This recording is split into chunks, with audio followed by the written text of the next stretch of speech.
Tata cara ibadah New Normal Gereja Betani Kemah Pemulihan Madiun. Yang pertama, terkait ketentuan jumlah kuota jemaat oleh pemerintah, maka semua jemaat diharap untuk mendaftarkan diri terlebih dahulu. Pendaftaran bisa menghubungi ibadah pukul 6 pagi Saudara Efraim, ibadah pukul 9 pagi Saudari Yemima, dan ibadah pukul 5 sore Ibu Sinta. Semua ibadah bertempat di Gereja Jalan Ahmad Yani nomor 15. Dan ibadah hanya untuk jemaat berusia 16 sampai 65 tahun. Anak-anak usia 16 tahun ke bawah dan 65 tahun ke atas harap mengikuti ibadah online di channel YouTube Successful Betani Families Madiun. Kedua, jemaat akan dicek suhu tubuh sebelum masuk ke lingkungan gereja. Mencuci tangan sebelum memasuki ruang ibadah atau menggunakan hand sanitizer. Jemaat wajib memakai masker di lingkungan gereja. Ketiga, dilarang bersalaman atau berpelukan.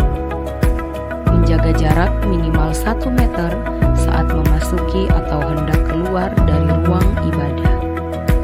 Tidak berkerumun di lingkungan gereja dan segera pulang bila ibadah telah selesai.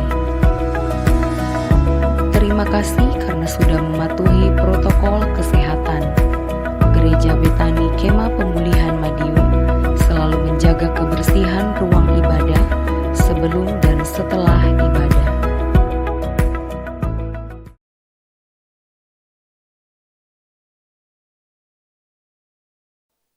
Shalom, sekali lagi shalom. Mari bersuka cita di hadapan Tuhan sore hari ini. Kita mau datang dengan hati yang bersyukur ketika kita boleh ada, semua karena kebaikan Tuhan. Mari balas setiap apa yang sudah Tuhan buat dalam hidup kita, lewat pujian, lewat penyembahan, lewat mazmur dan syukur. Sama-sama kita satukan hati, kita akan mulai ibadah doa malam saat ini. Kami datang bersyukur di hadapan-Mu ya Bapa kami yang baik.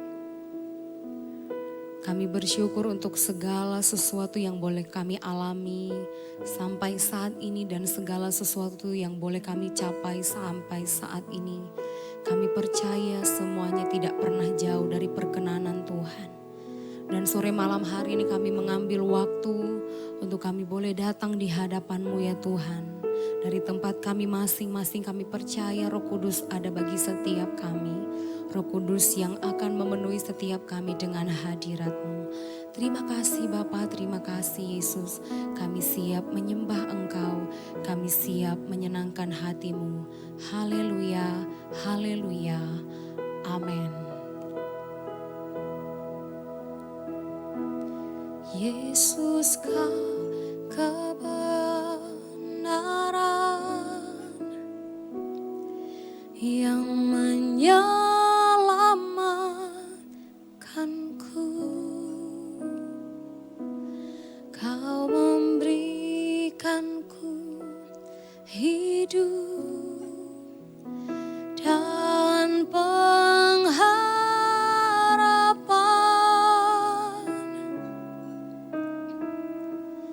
Ku ikut kehendak-Mu. Ku perlu anugerah-Mu.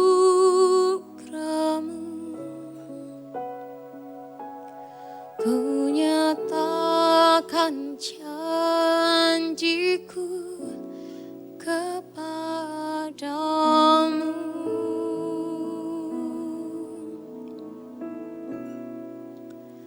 Kalau ku hidup bagimu, hatiku tetap menyembah-Mu. Dunia tak bisa menjauhkanku dari kasih-Mu.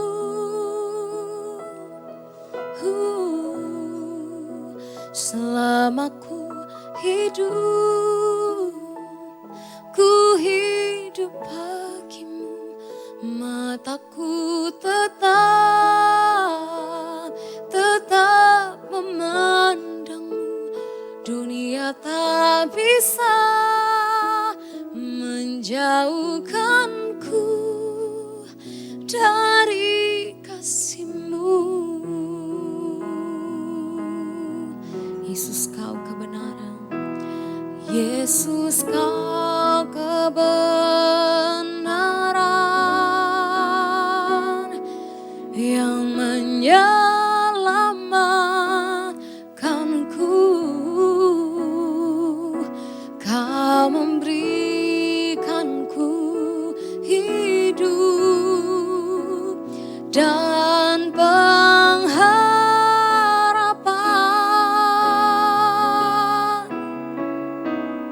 Ku ikut kehendak-Mu, ku perlu anugerah-Mu. Ku nyatakan janjiku kepadamu.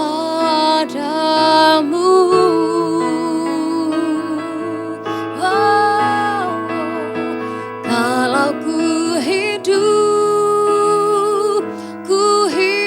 bagimu. Hatiku tetap menyembah-Mu. Dunia tak bisa menjauhkanku dari kasih-Mu.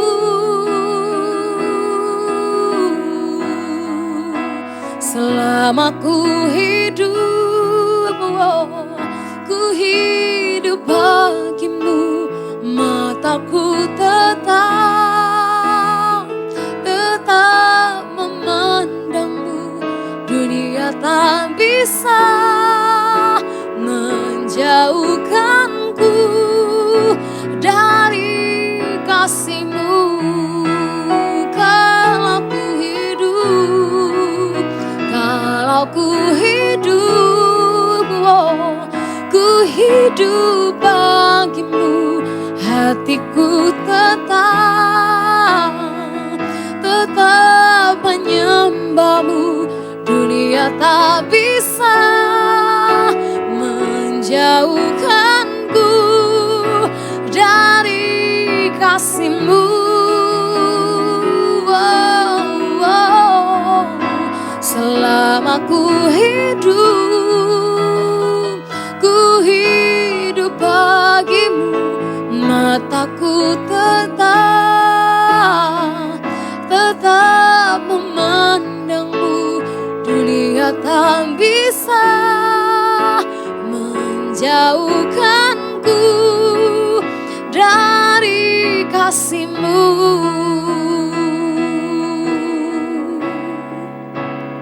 Dunia tak bisa menjauhkanku dari kasih-Mu.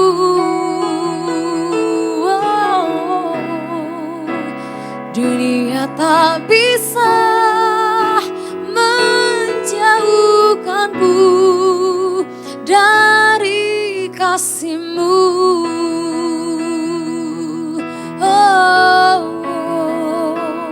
Kalau ku hidup, ku hanya mau menyembah-Mu. Selama ku hidup, ku hanya mau memandang-Mu. Haleluya. Mataku tertuju padamu Yesus. Haleluya. Sebab Engkau kebenaran yang menyelamatkan hidupku. Engkau yang berkuasa, Engkau yang mulia. Selamanya kami sembah Engkau Yesus. Ya Rala Masikinandone, Ya Rala Maserendere, Ya Rala Barala Batakana, Ya Rala Masikina, Ya Rala Mo. Kami hanya menyembah Bawalah yang mulia, Kiara labasya daralamo, Kiara labasya daralamo.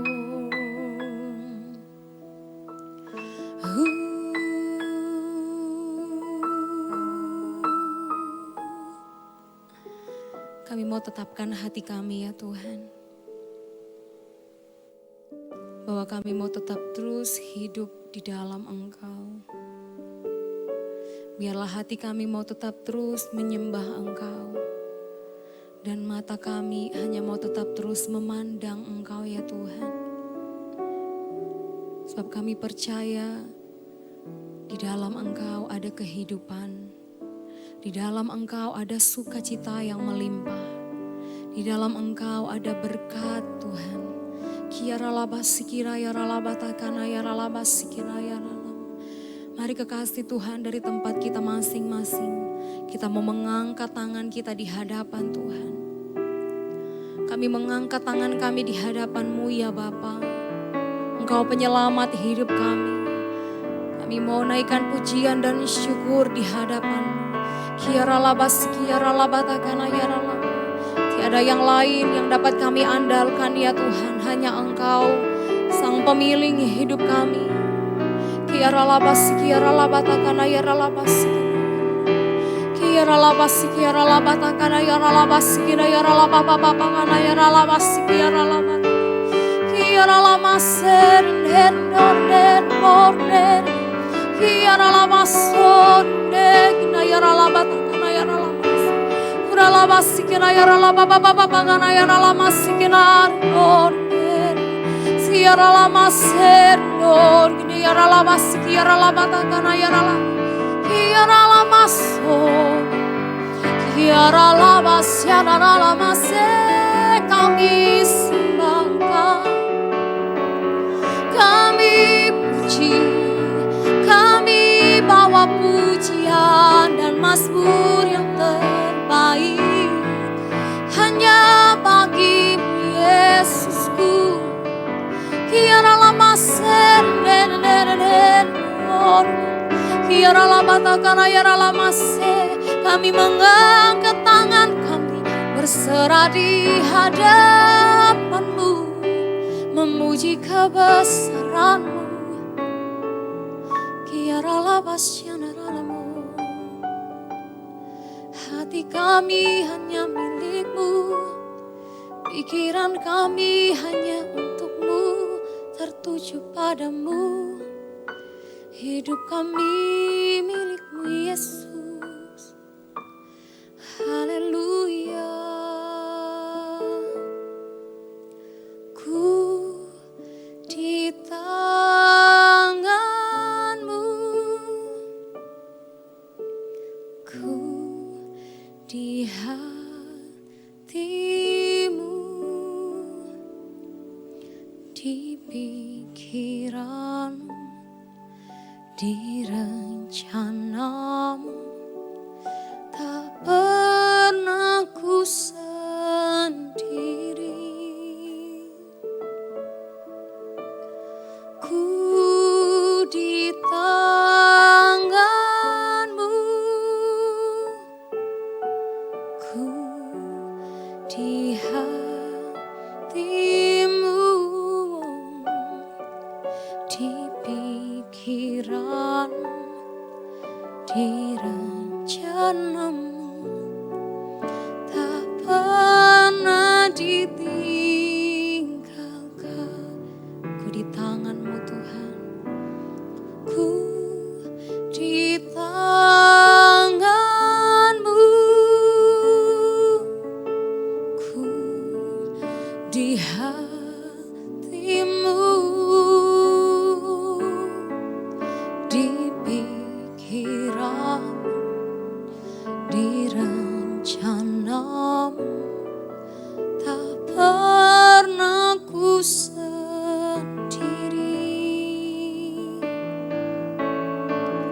Ku di tangan-Mu, ku di hati-Mu, di pikiran, pikiranmu, di rencanamu, tak pernah ditinggalkan.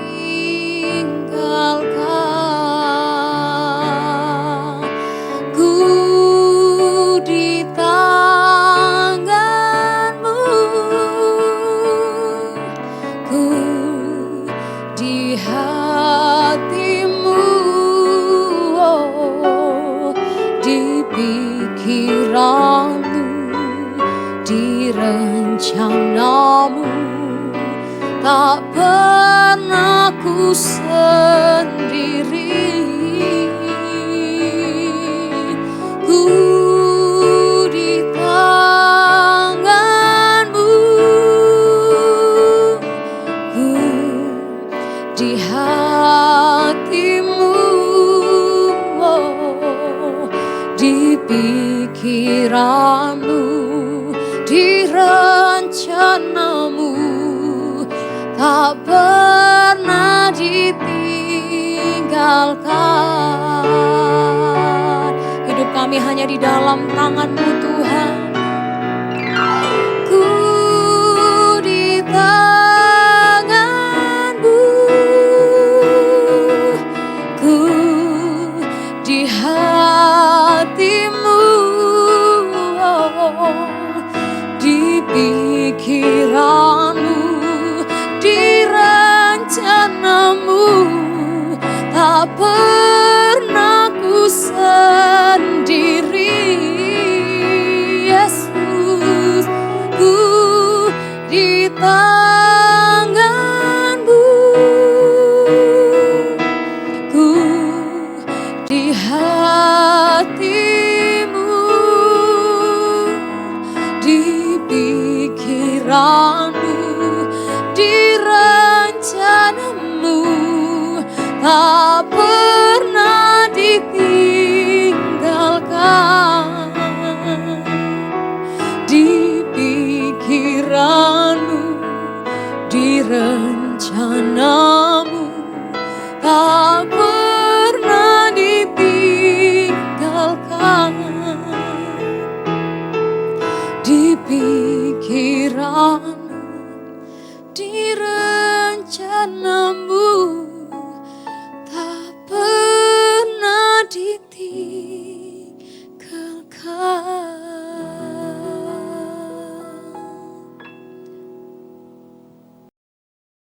Terima kasih Tuhan, kami percaya kami adalah umat pilihan-Mu untuk Kau siapkan untuk rencana-Mu yang luar biasa. Karena itu Tuhan, biarlah Tuhan saat ini Tuhan kami mau merendahkan diri kami Tuhan. Agar kami ibarat tanah yang subur bagi benih firman yang sebentar kami akan terima. Dan kami percaya benih firman yang tertabur ini tidak akan kembali sia-sia. Pasti akan bertumbuh dan akhirnya berbuah untuk kemuliaan-Mu saja. Karena itu layakkan siap kami Tuhan, terlebih hamba-Mu yang terbatas ini. Biar apapun yang terucap, tersampaikan sesungguhnya hanya dari Engkau saja. Dan kami siap menerimanya sebagai berkat dengan iman di dalam nama Tuhan Yesus Kristus. Amin. Kami akan membahas firman Tuhan yang sangat-sangat simpel, tapi sebetulnya tidak simpel. Yaitu bagaimana kita itu di hadapan Tuhan, itu jangan sampai dikatakan kita ini bebal dan bodoh. Jadi temanya berjudul jangan bebal dan bodoh. Saya percaya tidak satu orang pun itu suka dikatakan bebal atau bodoh. Kalau yang mengucapkan manusia saja, kita juga rasanya kesel sekali. Apalagi kalau yang mengucapkan itu Tuhan.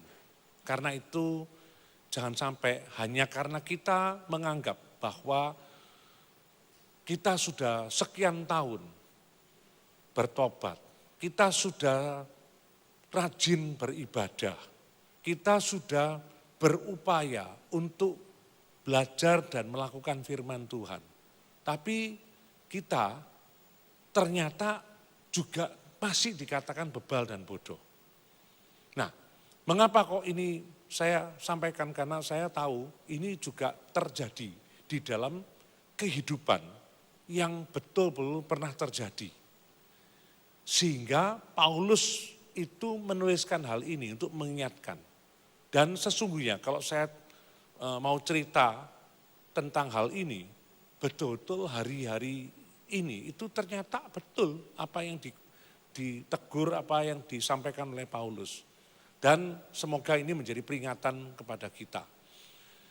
Kita boleh mengalami berbagai macam kesulitan, masalah. Tapi jangan sampai di dalam mengalami berbagai macam hal yang Tuhan izinkan. Itu justru kita disebut dengan bebal dan bodoh.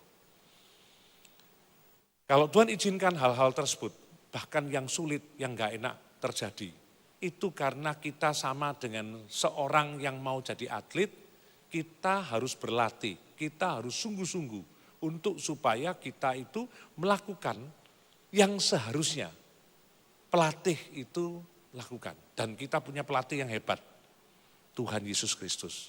Dan kalau Tuhan izinkan, kita kalau percaya semua itu ada dalam kendali Tuhan, maka kita harusnya tidak perlu persoalkan apa yang terjadi.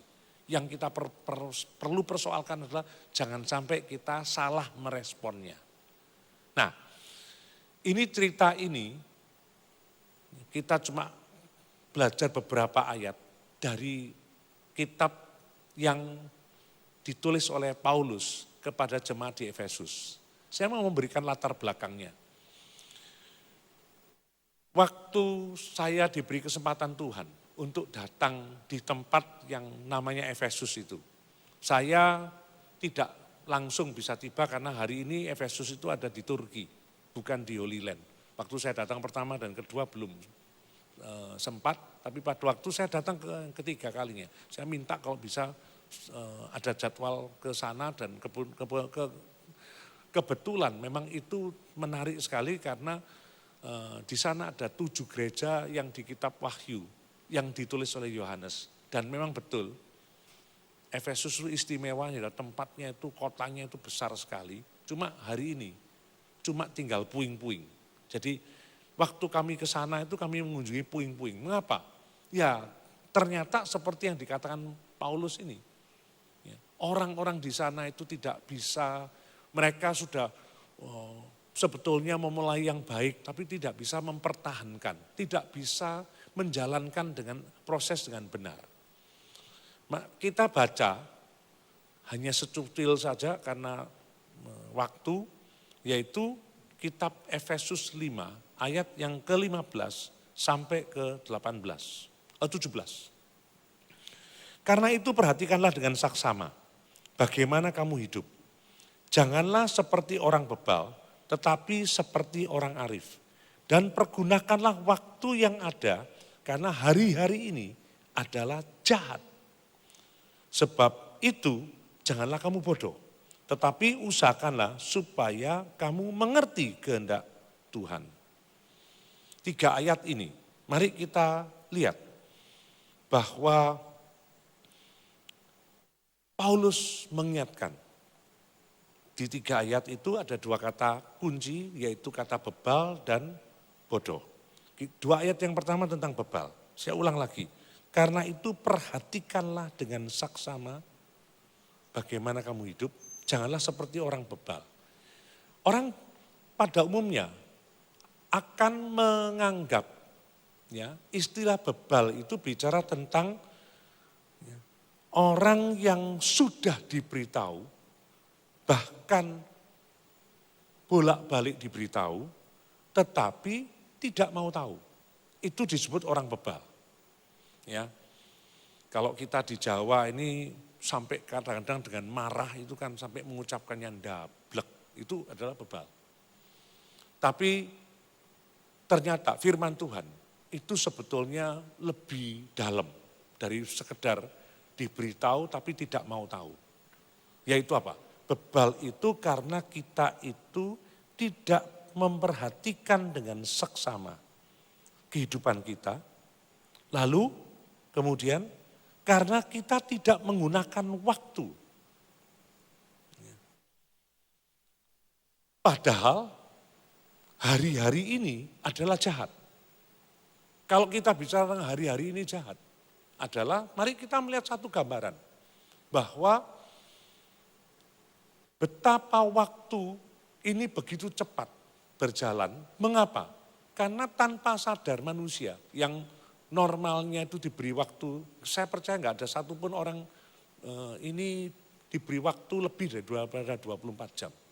Dan kita juga berharap normal. Kalau saya ditanya tentang waktu tidur istirahat saya, itu pasti di bawah 7 jam. Mengapa kok demikian? Ya karena berbagai pola. Tapi kalaupun kita itu, saya pakai standar 7 jam aja. Berarti kita masih punya waktu 17 jam yang lain. Mari kita cek, 17 jam yang lain itu kita pakai untuk apa? Nah, yang bahaya itu adalah ternyata begini. Ya, saya mohon maaf terutama orang-orang muda. Mengapa? Karena hidup kita itu semakin tanpa sadar. Begitu bangun, bahkan sampai terakhir kita sebelum tidur. Itu waktu yang kita pakai. Saya percaya saudara pasti bisa memahami apa yang saya maksud. Yaitu apa? Ternyata hari ini lebih banyak untuk kita pakai memanfaatkan keingintahuan kita dengan apa yang kita bisa lihat di gadget ini. Bahasa Indonesia gawai. Saya berharap sungguh harus hati-hati betul. Kalau enggak, tanpa sadar kita itu sebetulnya akhirnya tidak lagi produktif. Tapi kita menjadi orang yang konsumtif. Menyia-nyiakan waktu, menyia-nyiakan energi, bahkan juga orang yang konsumtif itu kan karena juga menyia-nyiakan duitnya dia. Mari di hadapan Tuhan, kita sadar bahwa kalau kita mau belajar dengan rendah hati, coba dilakukan inventarisasi, di checklist sekian jam untuk ini, dan berupaya untuk sungguh-sungguh betul-betul konsisten dengan apa yang komit dengan apa yang kita seharusnya. Karena jangan-jangan kelihatannya saya kerja saya 10 jam. Ya 10 jam itu yang dipakai benar-benar untuk kerja yang disebut dengan produktif. Itu berapa jam. Yang lainnya kita pakai untuk hal-hal yang berkaitan dengan keegoan kita. Untuk hal-hal yang sebetulnya ya itu tadi konsumtif. Hati-hati. Ya. Nah, ini gambaran tentang apa yang Tuhan kehendaki, jangan sampai kita bebal di hadapannya. Saya beri gambaran untuk supaya bagaimana firman Tuhan, bahkan ini di perjanjian lama, tentang kata bebal. Ya. Amsal 17 ayat 25. Amsal 17 ayat 25, kita akan mendapatkan satu wisdom, yaitu anak yang bebal menyakiti hati ayahnya dan memedihkan hati ibunya. Seorang anak di dalam keluarga, kalau dia itu bebal, dia akan memedihkan hati, menyakiti hati ayahnya dan memedihkan hati ibunya. Mengapa?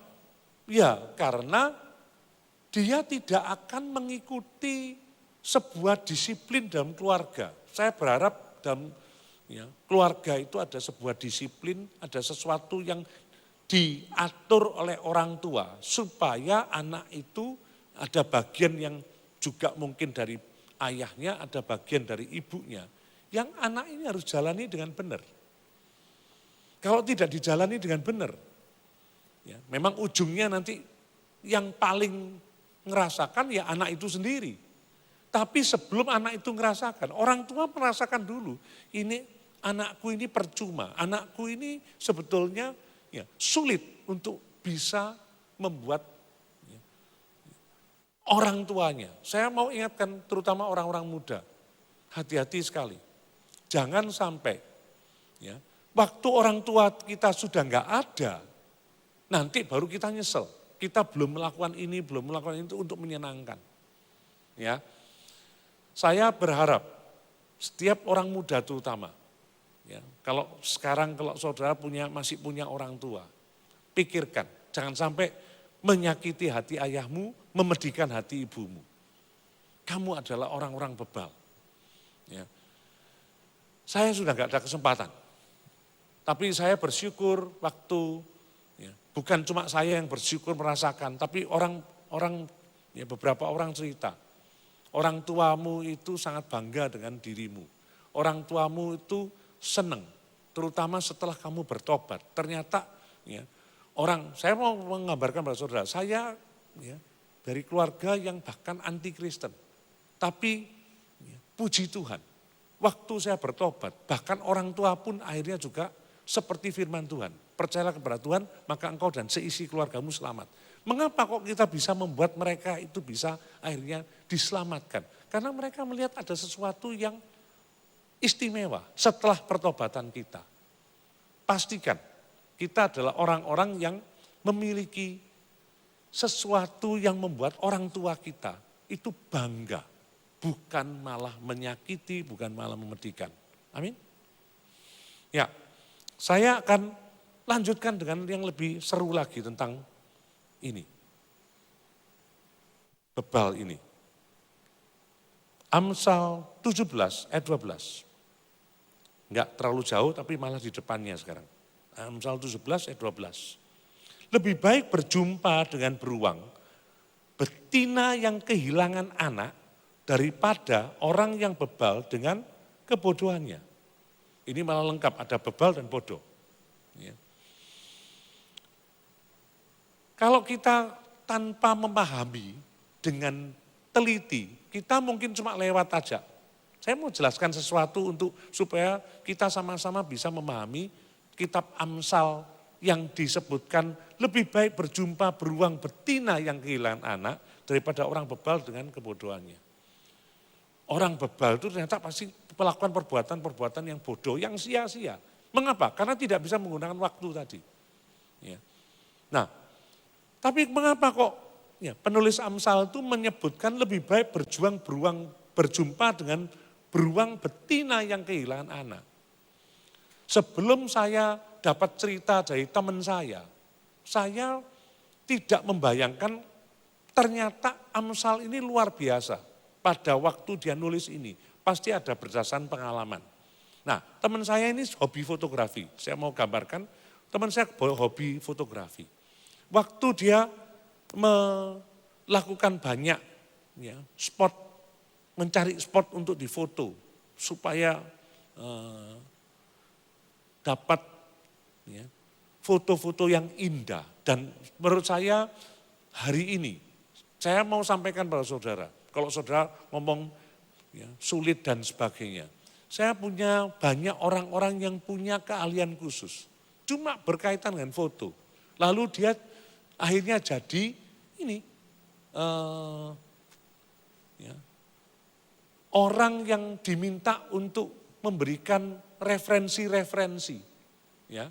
Lalu jadi influencer dia sekarang melalui foto-fotonya. Bahkan beberapa fotonya itu, ya, itu bisa ini betul-betul bukan cuma 1-2, lumayan banyak orang-orang yang saya kenal. Tapi balik lagi, ya. Makanya kalau diberi waktu Tuhan, pakailah untuk belajar dengan ya, sungguh-sungguh sesuai dengan talenta, bahkan kalau kita hubungan hobi, buatlah hobi yang produktif. Supaya hobi tersebut membuat kita juga tidak cuma konsumtif, wasting time, tapi produktif. Nah, saya kembali pada gambaran teman saya yang foto tadi itu menjadi ya, dia sampai spotnya itu bukan cuma lokal Indonesia. Ya pada waktu itu sekian tahun yang lalu sih ceritanya ini. Tapi dia sampai ke Amerika. Ya. Lalu ya, Dia tahu ada spot yang bagus itu di perbatasan antara Amerika dan Kanada, itu bagus sekali. Cuma tempat itu katanya banyak beruangnya, jadi dia harus hati-hati.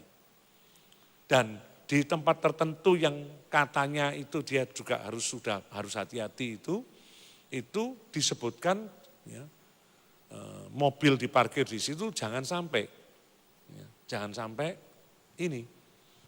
meninggalkan barang-barang yang penting. Dia pikir dia sudah tidak meninggalkan barang yang penting. Waktu dia kembali dari foto ini, dia kaget. Mengapa? Karena ternyata mobilnya itu sudah berantakan, bahkan terguling sudah. Terguling, mobilnya terguling, pecah. Ya. Dan itu karena beruang. Dan dia kaget, dia bingung betul. Akhirnya dia baru sadar, ternyata pada waktu dia anggap itu sepele, yaitu apa? Dia meninggalkan, kan kalau di sono itu makan coklat itu kan gampang, yaitu coklat itu. Untuk sebuah coklat, beruang bisa membalikkan mobil. Ya, saya nggak bisa bayangkan kalau beruang itu kehilangan anak. Demi coklat saja beruang bisa mecah mobil dan ya, itu tadi membalikkan mobil. Saya nggak bisa bayangkan kalau beruang ini kehilangan anak. Marahnya gimana? Ya. Tapi Amsal ini ditulis dalam Amsal lebih baik berjumpa beruang yang ya, kehilangan anak daripada ketemu orang bebal. Betapa buruknya bebal itu. Karena itu saya sangat berharap biarlah kita semua itu betul-betul ya, bagaimana supaya menjadikan hidup ini tidak bebal di hadapan Tuhan. Kita adalah orang-orang yang menggunakan waktu, kita adalah orang-orang yang bisa memerhatikan dengan saksama hidup kita. Cek mana yang produktif, mana yang tidak, untuk kita perbaiki. Dan yang terbaik, produktiflah di dalam rencana Tuhan. Karena Tuhan punya rencana, pastikan kita adalah orang-orang yang ada di dalam rencana Tuhan. Untuk supaya kita tidak menyia-nyiakan waktu, tidak menyia-nyiakan energi kita, tidak menyia-nyiakan menjadi hidup ini ya gitu-gitu saja. Ini tentang yang kebebalan. Sekarang kita menuju ke yang satunya lagi. Kata yang berikutnya adalah bodoh. Kalau di Efesus 5 ayat yang ke-17 itu, sebab itu janganlah kamu bodoh, tetapi usahakanlah supaya kamu mengerti kehendak Tuhan. Jadi ternyata kalau kita lihat pengertian bodoh versi umum dengan versi firman Tuhan, itu beda. Mengapa? Karena kalau bodoh versi umum itu adalah sudah diberitahu tapi enggak ngerti-ngerti. Ini bicara tentang ketidakmampuan. Ini bicara tentang, ya kalau orang ngomong itu on, gitu ya. Ya. Bahkan yang lebih baik, masih lebih baik itu, tell me, ya. Telat mikir. Tapi kalau lihat orang yang seperti begini, kita lihat memang menjengkelkan. Diberitahu nggak ngerti-ngerti, ya bodoh. Tapi di hadapan Tuhan, ternyata bodoh itu adalah tidak mengerti kehendak Tuhan. Ya, kehendak Tuhan nggak ngerti. Mengapa kok nggak ngerti? Karena ego kita menghalangi. Karena hal-hal yang kita anggap penting, sehingga waktu kita berdoa, waktu kita beribadah, yang kita fokuskan adalah yang kita mau, bukan yang Tuhan mau.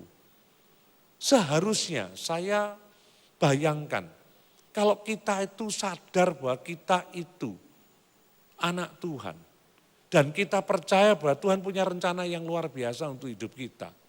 Mestinya kan kita fokuskan pada waktu kita berdoa, waktu kita ibadah. Kita itu lebih mau merendahkan diri untuk mengerti kehendak Tuhan daripada memaksakan apa yang kita mau.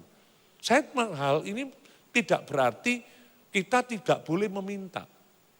Ya. Tuhan Yesus sudah memberikan contoh. Dia juga boleh meminta. Sempat meminta karena untuk rencana Tuhan yang dia tahu. Dia sempat meminta, Tuhan kalau boleh lalukan cawan ini. Tapi akhirnya dia mengatakan bahwa bukan kehendakku tapi kehendakmu lah yang terjadi. Biarlah kita pada masa-masa sekarang ini, kita mau merendahkan diri. Meskipun kita pengen ini, pengen itu dan seterusnya. Kuasai diri. Untuk supaya waktu kita ibadah, waktu kita berdoa, kita mau fokus apa yang Tuhan mau. Bukan kehendakku, kehendakmu yang jadi. Sehingga kita betul-betul nanti waktu, saya sangat percaya Tuhan itu menuntun. Jadi waktu Tuhan menyatakan tuntunannya, kita itu waktu menjalaninya, kita menjalaninya dengan penuh keyakinan, penuh kemantapan. Karena ini adalah jalan yang benar. Ini adalah sesuatu yang terbaik yang Tuhan berikan kepada diriku. Amin. Nah, saya harapkan, mari kita sikapi bahwa bodoh ini sesuatu yang berhubungan dengan kehendak Tuhan. Bukan bicara tentang sesuatu yang apa yang kita mau. Bahwa kalau kita lebih memaksakan apa yang kita mau, itu bodoh. Berikan hidup kita untuk supaya kita lebih memberikan kesempatan untuk supaya kita itu mau rendah hati. Mengikuti apa yang Tuhan izinkan. Tuhan ya, buat supaya nanti kita akhirnya tahu. Sekarang aku tahu. Tuhan turut bekerja dalam segala sesuatu untuk mendatangkan kebaikan bagi kemuliaannya dia. Bagi orang yang mengasihi dia. Baik, saya berikan gambaran sekarang. Ada satu peristiwa nyata di dalam firman Tuhan yang menunjukkan kata bodoh itu jadi fatal sekali. Ya, yaitu di kitab 1 Samuel 13. Ya, kalau kita mau lihat ceritanya, itu kan ceritanya kan pada waktu Saul perang dan sebagainya. Sudah ada gambaran bahwa bagaimana Saul ini seharusnya ngikuti petunjuk sesuai dengan kehendak Tuhan. Jangan sampai dia salah langkah. Tadi saya sudah berikan gambarannya, ternyata Saul yang sebetulnya sudah mengawali dengan baik. Dia menjadi raja itu karena Tuhan. Karena kemurahan Tuhan. Tapi pada waktu dia setelah jadi raja, egonya dia itu menutupi segala macam pengenalan dia terhadap Tuhan. Sehingga pada waktu dalam kondisi yang begitu terdesak, tekanan dan sebagainya, dia nggak bisa lagi taat mengikuti apa yang Tuhan berikan tuntunannya melalui hambanya yang bernama Samuel. Waktu itu diminta dia harus nunggu apa yang, nah ini contoh ini. Salah satu bodoh di mata Tuhan itu adalah karena kita tidak sabar. Salah satu kebodohan karena kita itu menganggap karena kita itu sudah ngerti, sudah dalam hal ini Saul itu sebagai raja. Dia pikir dia sudah someone. Bagaimanapun di hadapan Tuhan, ada hamba Tuhan yang harus diikuti. Ada yang harus kita sadari bahwa kita itu jangan sampai karena keinginan, karena kondisi kepepet dan sebagainya. Lalu kita itu melakukan pembenaran. Kita pakai alasan-alasan. Lihat, waktu dia melakukan kesalahan itu, sebetulnya ceritanya itu di 1 Samuel 13, Tapi saya langsung lompat kepada ayat 13. Ya. Ayatnya bagus 13 supaya kita ingat. Jangan sampai kita bodoh. Ya. Nah, waktu itu Samuel ngomong pada Saul. Kata Samuel kepada Saul, perbuatanmu itu bodoh. Engkau tidak mengikuti perintah Tuhan Allahmu yang diperintahkannya kepadamu. Sebab sedianya Tuhan mengokohkan kerajaanmu atas orang Israel untuk selama-lamanya. Bayangkan Tuhan sudah merencanakan. Saya pastikan setiap dari kita, Tuhan punya rencana, amin. Karena itu waktu Tuhan punya rencana, maka kita itu harus ngikuti benar. Sebab kalau tidak ngikuti, kita keluar dari rencana Tuhan, habis. Kita harus sadar setelah itu ya Saul ceritanya tragis sekali. Saya berharap jangan sampai ya, memang Tuhan bisa izinkan. Pada waktu itu Tuhan juga ya izinkan Saul kepepet dengan segala macam waktu perang itu. Tapi tetap dia harus mengikuti kehendak Tuhan. Hari ini juga memang kita bisa kepepet macam-macam hal, tapi tetap ikuti kehendak Tuhan. Sebab kalau engkau tidak mengikuti kehendak Tuhan, bisa saja jadi seperti kata-kata ini. Ya, perbuatan itu bodoh ya, karena tidak mengikuti, lalu apa? Sesungguhnya Tuhan itu sudah merencanakan. Bayangkan Saul itu dirancang Tuhan untuk menjadi ya, raja yang kerajaannya itu bisa terus-terusnya. Tapi karena perbuatannya dia yang bodoh ini, ya Tuhan tetap bisa menemukan orang lain yang ada di dalam rencananya. Saya beritahu pada saudara semua, ya, yang butuh Tuhan itu kita. Karena itu jangan sampai kita, ya, itu justru kehilangan Tuhan yang membuat rencana ini dalam kehidupan kita. Karena kita memaksakan kehendak kita. Karena kita terlalu ego untuk sepertinya seolah-olah saya tahu yang terbaik untuk diri saya. Enggak. Tuhanlah yang tahu terbaik untuk kita semua. Karena itu ikuti. Hari ini kita belajar sungguh-sungguh dengan baik supaya di hadapan Tuhan kita jangan sampai bebal dan bodoh. Ada 3 kebenaran untuk hidup kita yang berarti, yang supaya kita itu bisa menjadi orang-orang yang sesuai dengan rencana Tuhan. Yang pertama, gunakanlah waktu dengan saksama. Gunakanlah waktu, perhatikan hidup kita supaya kita bisa menggunakan waktu dengan benar. Hati-hati, mana-mana waktu yang sebetulnya kita sia-siakan. Mana-mana waktu yang kita pakai lebih banyak untuk supaya kita lebih dekat dengan Tuhan.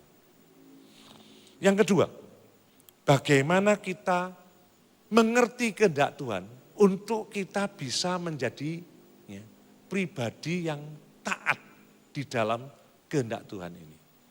Sehingga kita betul-betul masuk di dalam rencana Tuhan. Itu yang kedua. Dan yang ketiga, kita betul-betul orang yang mau tetap konsisten menuntaskan rencana Tuhan.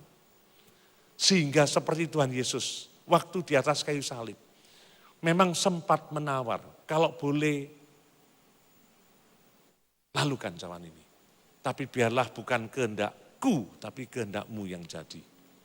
Sehingga waktu di atas kayu salib, meskipun orang yang tidak mengerti, mengatakan dia hidup ya sangat-sangat konyol. Mengapa? Karena enggak melakukan kejahatan, tapi tetap harus mengalami hukuman. Tapi balik lagi, justru apa yang Tuhan Yesus jalankan ini, yang nampaknya konyol, itu justru rencana Tuhan sempurna. Sebab tanpa salib Kristus, kita semua ini binasa. Tapi karena salib Kristus, kita menjadi orang-orang yang tadinya hidup ini sia-sia, tapi kita ya, dapat tempat yang terbaik di kerajaannya kekal. Percaya kepada Tuhan Yesus untuk membuat hidup kita menjadi hidup yang berarti. Dan Tuhan Yesus memberikan contoh di atas kayu salib mengatakan sudah tuntas, sudah selesai. Ya. Terjemahan umumnya it is finished. Saya suka dengan it is completed. Sudah betul-betul semuanya lengkap, tuntas. Mari setiap kita pada waktu kita berakhir hidup kita nanti, kita bisa mengatakan ini sudah tuntas Tuhan. Aku siap bersama dengan Tuhan ke tempat yang kekal Tuhan sediakan. Tuhan Yesus memberkati. Mari kita berdoa. Terima kasih Tuhan. Dalam segala keterbatasan ini Tuhan, kami hamba-Mu telah menyampaikan pesan yang indah untuk supaya kami tidak berfokus pada masalah, tidak berfokus pada hal-hal yang bahkan menyenangkan kami saja. Hidup ini adalah bagaimana menggunakan waktu ini dengan bijak, supaya kami bisa lebih mengerti kehendak-Mu, untuk kami masuk di dalam rencana-Mu, lalu kami tuntaskan, sehingga kami mengalami kehidupan yang berharga, kehidupan yang berarti sesuai dengan rencana Tuhan. Terima kasih Tuhan Yesus, berkati setiap yang hadir, berkati setiap kami yang sungguh-sungguh di dalam Engkau. Hamba-Mu juga berdoa, untuk supaya gereja Betani Madiun ini semakin menjadi berkat. Hamba-Hamba-Mu yang melayani, khususnya keluarga besar Bapak Cahyono, yang Kau percaya untuk menjadi gembala. Biarlah semuanya dalam penyertaan perlindungan-Mu yang luar biasa, membawa jemaat-jemaat ini semakin bertumbuh di dalam iman mereka untuk menjadi pemenang di dalam kehidupan. Terima kasih Tuhan Yesus, biarlah segala yang terbaik yang Kau sediakan dalam kehidupan kami, semuanya akan kami alami dengan benar. Waktu kami memanfaatkan waktu dengan baik, waktu kami berjalan di dalam kehendak-Mu, dan kami menuntaskannya. Di dalam nama Tuhan Yesus Kristus, kami mengucap syukur dan berdoa. Amin. Haleluya.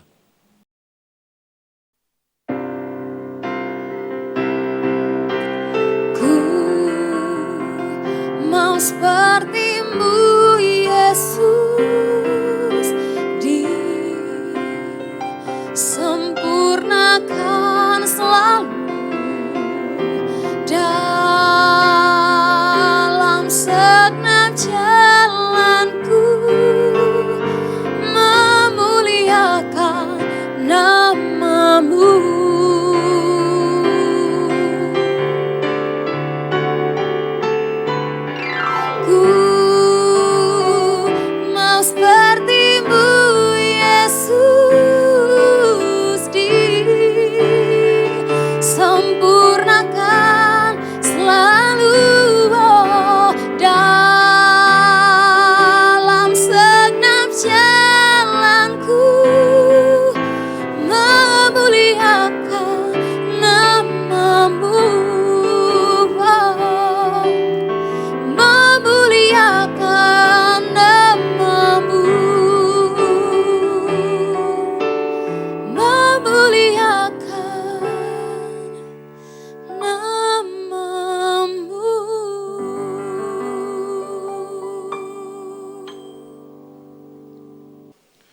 Terima kasih Tuhan atas kebaikan-Mu, Kau telah pimpin kami untuk menyelesaikan ibadah doa malam di hari ini Tuhan.